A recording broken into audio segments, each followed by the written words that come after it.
In this special episode, we're taking you back to an insightful conversation recorded in the charming setting of Bamanier, a renowned chocolate shop in Budapest. We had the pleasure of sitting down with Daniel Erdélyi, a software engineer from Zurich, who balances his demanding tech career with the rigors of long-distance triathlon. Daniel shared how fatherhood has reshaped his life and his ambitious goals in the world of Ironman competitions. Conducted by Ray Brown, let's revisit this engaging discussion with Daniel.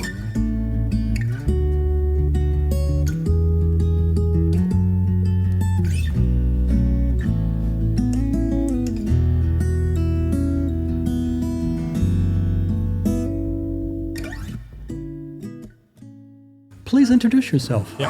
Hi, I'm Daniel Erdélyi, or Erdélyi, depends on how you want to say it.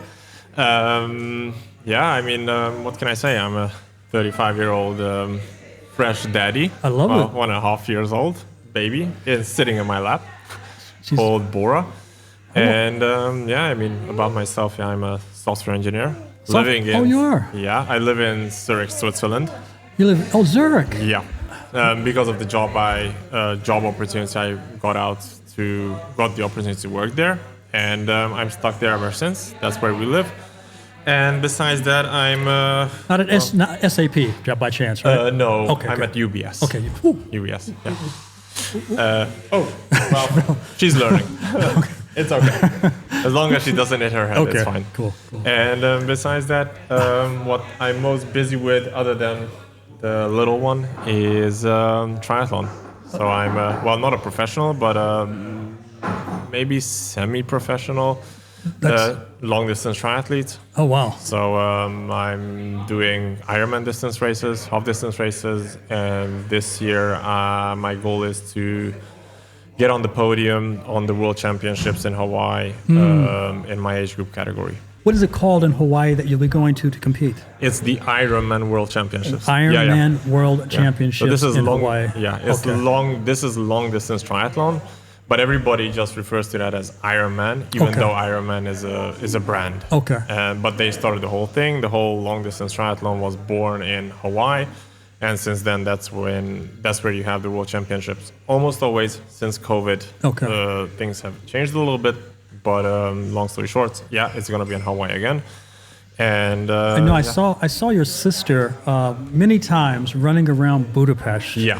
Constantly in the zone, and a lot of times I don't even want to disturb her because I can see she's running and she's taking it quite seriously. Is this something that started when you guys were kids? It's no. Well, our father is a competitive swimmer. He almost got out to the Olympics from Budapest.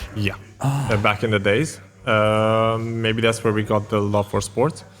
But I mean, I started with karate when I was small. I had my own dojo. I am a 3rd degree black belt sensei. Wow.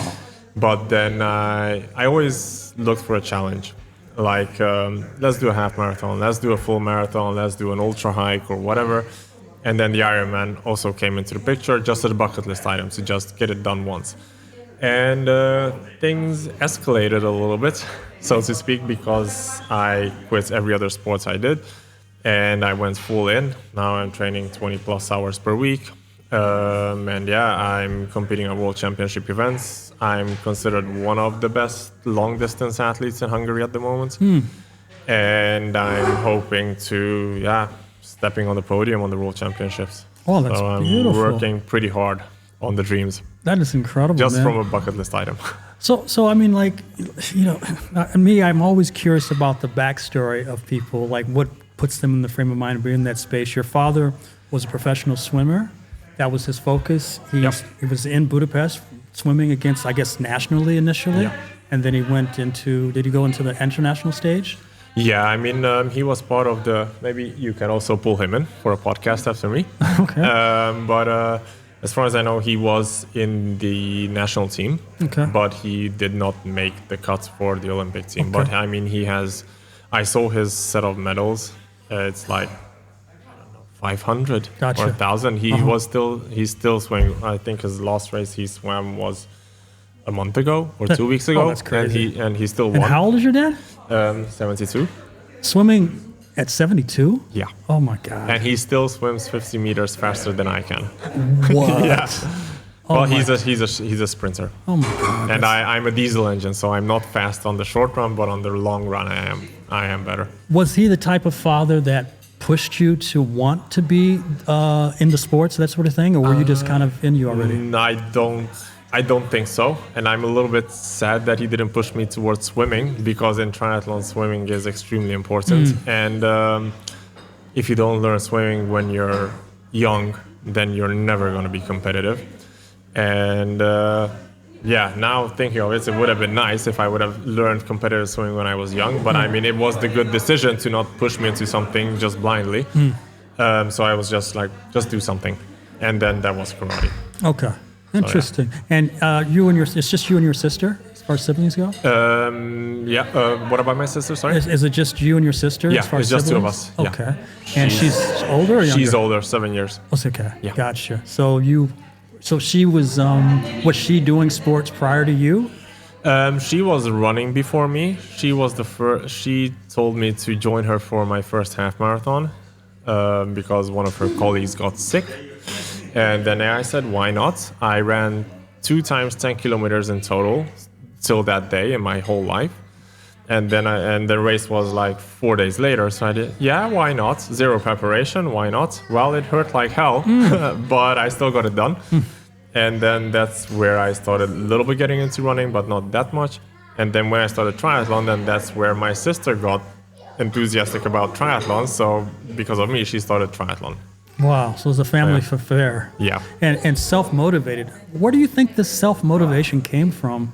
That's such a... Because, I mean, that's, a lot of people don't have that character about them, right? They're lazy. They don't want to do this. They don't want to eat right. The whole process of it. And another part of it is kind of like education a bit. Obviously, you've had and obviously in the home, there must have been a certain level of education to know what to eat, how to sleep, the whole process of that. But what was the inner drive for you think? Well, I'm always thinking about that a lot, and I honestly don't fully know the answer because for athletes, they tell so the most highest competing athletes competing on the highest level, they say that they have some sort of talent or genetics or whatever. I don't think I have any of those, but if I would say there's one talent I have is just the drive.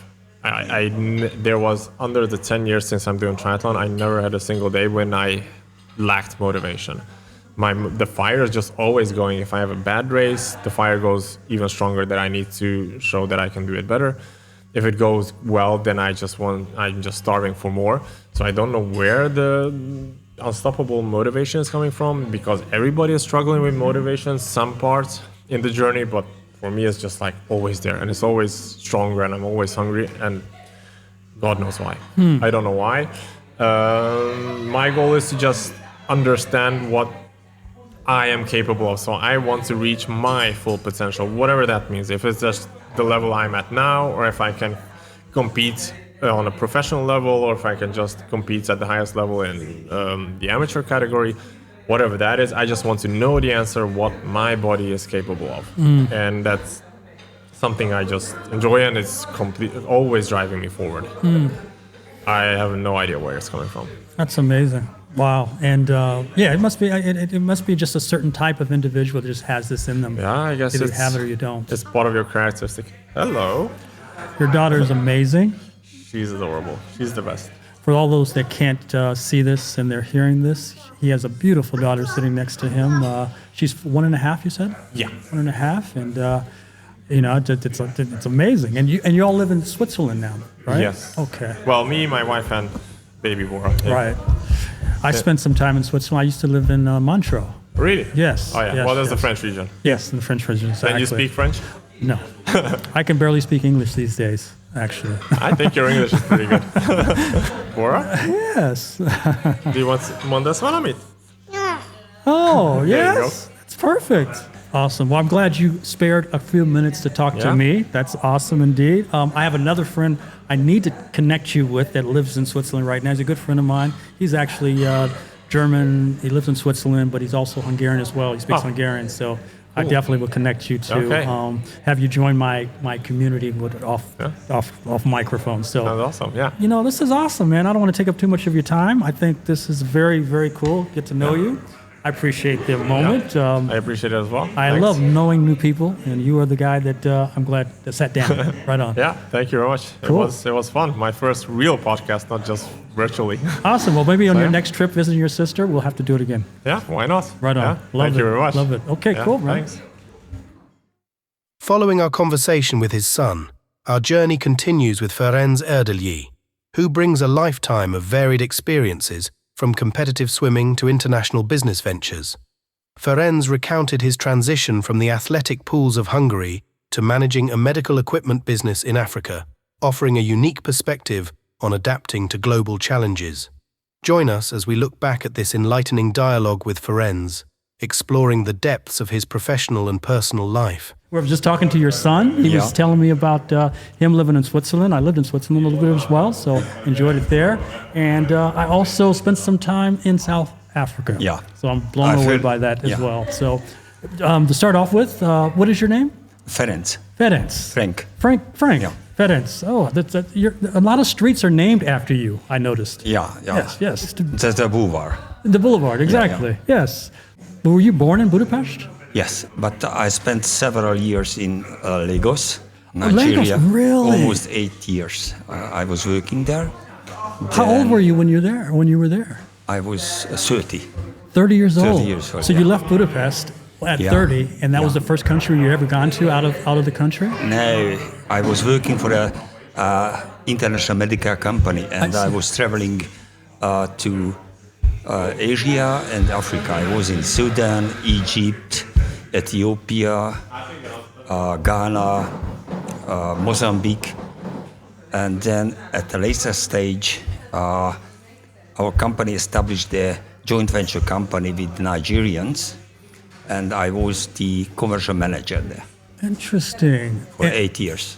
And was it an opportunity that came up and they said, okay, we want you to go here, or did the job take you there, or did you say... Yeah, the job take me there. Okay. It was a Hungarian-Nigerian joint venture, and I was working for that company, for that Hungarian company, and I made an application for the job, and I got it. Then we moved. Did you speak English at that point, or how? Yes, at the university I did. Okay, so you were fluent in English, so going there you could speak in English. And how was that was essential to do that. It makes sense, English, right? English-speaking country. Right. Yes. Otherwise, you can't make any business there. And how was the transition from being in Hungary, going into a foreign country like that? How was it a shock, or was it? I was 29 or 28 after finishing the university. Then it was a huge, experience. So it was very, very interesting job. We sold medical equipment, hospitals to far away countries in the jungle. Rural areas. Rural areas, yeah. So it was very nice. To have people there, they didn't even see white men before. Right. Yeah. So it was very interesting. Very nice people, and very good experience. So you're a professional swimmer prior to doing this job. Yeah. When did you start that? At the age of 6. No kidding. Balaton? Was it Balaton? Where did you swim? No, in a swimming pool. A swimming pool, okay. I was a member of the national team. Oh, wow. At a later stage, when I was 15, 16, 17. Wow. Then I couldn't get opportunity to go to the Munich Olympic in 1972. 1972, okay. 1972, then I finished. I see. I finished this swimming. Okay. Then I gave it up. Okay. Then I went to the university and, starting the job. Okay. Preparing for the job, because it's very difficult to live. To make your living from swimming. Right. It's impossible if you are not at the highest Olympic, level. Right. Olympic winner. Was it a hard transition for you? Because that was something that you really wanted to make it happen in your life. Was it hard to make the transition? Or? Yeah, it was very difficult. I understand. You know, it was open air, swimming pool, sunshine, all this stuff. Then you go into an office, so it was difficult. Oh, yeah. It was difficult. Yeah. I didn't like it at all at the beginning. I see. But then I started to, improve and started to travel all around the world, and that was already interesting. You had friends that were obviously you were competing with in that space, and some that probably did make it over there. How was that transition of seeing them? Do you still keep in touch with them? Some of them, yes, but South African. In Nigeria, there wasn't so many swimmers. I see. I was playing water polo at that stage for a club, and I was the only white person who played water polo there. Wow. And they played water polo there. Yeah. That's incredible to me. That's incredible. That was very nice. That's incredible because in the U.S., right? I'm from the U.S. I know. Water sports are not very black thing, right? It doesn't happen very much. No swimming and water polo, not. Yeah. So when I hear about in Nigeria that this was the case, it's phenomenal. But there was a team. Okay. How was it called? Ikoyi Country Club. Okay. Ikoyi is an island in Lagos. Okay. And there was a country club, and at that country club, they had a competition, national competition. So we traveled all around Nigeria and playing water polo games. Unbelievable. That's incredible. And do you still have friends from over there? Actually, my colleagues at the company, I have a competition. I mean, I talk to them and meet them sometimes, but the others not. I see. Interesting. So then once you left the competition and then you started living in Lagos doing business, and especially giving I can imagine in these rural areas, you probably saw things that you probably never seen before. You're giving them things that really help them be healthy, right? I mean, that was the whole idea. Yeah, that's what the idea. Yes. Look, for those people, who never saw, even a doctor, and then we established a mobile clinic in the rural areas. So they were very happy with that. Unfortunately, at a later stage, they didn't have any doctors. So it was difficult for them. Okay. Lack of services and so on and so on and so on. Even the mechanical services, for the maintenance of the hospital, it was very difficult. I see. But on the other side, in South Africa, it was a different level. Okay. You were in South Africa recently. How is South Africa? It's actually much, obviously, I've never been to Lagos, so I don't know the difference between the two, but I'd imagine people drive really nice cars still. They have really nice malls and plazas down in Joburg. Have you been in Joburg or somewhere else? I was in Joburg, yes. Just Joburg? Joburg and Soweto. Soweto? Yes, and a few of the villages outside of Joburg I went to. It seemed like it's becoming better, but then, it's so interesting when you hear the news, it says one thing. When you're actually there, it shows you another, but maybe both are true. I don't know. We supplied the equipment to Soweto, Baragwana Hospital. Oh, really? And maintained, serviced, and supplied mainly disposable needles, syringes, and X-rays. That's what we did. I see. Do you still work for that company? No. Okay. Just I sold my shares. I see. So we moved back in 2001. And your kids basically grew up there then at a certain age of their lives, right? Yeah. Wow. And how was the transition for the kids? It was very difficult. Was it? Okay. Because the standard of living in South Africa is very high. Comparing, we had a huge house, swimming pool, tennis court, and so on and so on. And then we moved in a flat. Actually, it was a shock for them. To come back home? Yeah. Interesting. The dynamic. Wow. But my son was there for competition, for triathlon competition in karate competition. Not karate. triathlon. Triathlon. Got it. Gotcha. In Port Elizabeth. Okay. And we are planning now to go back probably Christmas time, just to look around, go to the Kruger, Cape Town, Johannesburg, and somewhere in the seaside. Okay. Near Durban. No, Durban. near Durban. Durban. Okay. Gotcha.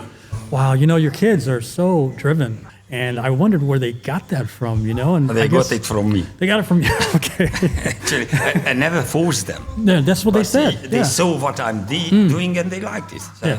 that's the reason. That's phenomenal. It shows that if you have a way that you do things in life, and kids look up to their parents, or they should at least look up to their parents, it shows that is a very important part of raising Yeah, kids. of course. Yeah. One day, I'd like to sit back down with you and have a deeper conversation about what the transition was based on that, really. Just talk to Nora. Then. Yes, of course. Absolutely. Because we are living not in Budapest. We are living 200 kilometers away from Budapest now. What's the name of the city? Nyíregyháza. Nyíregyháza. Oh yes, I've been lost there on the train many times. Where the train was supposed to go this way, and I was on the train that went that way. Yeah, that happens. Yes, happens. Unfortunately. Yes. Well, pleasure. Definitely pleasure. Thank you very much. Thank you. Thanks a lot. Cheers.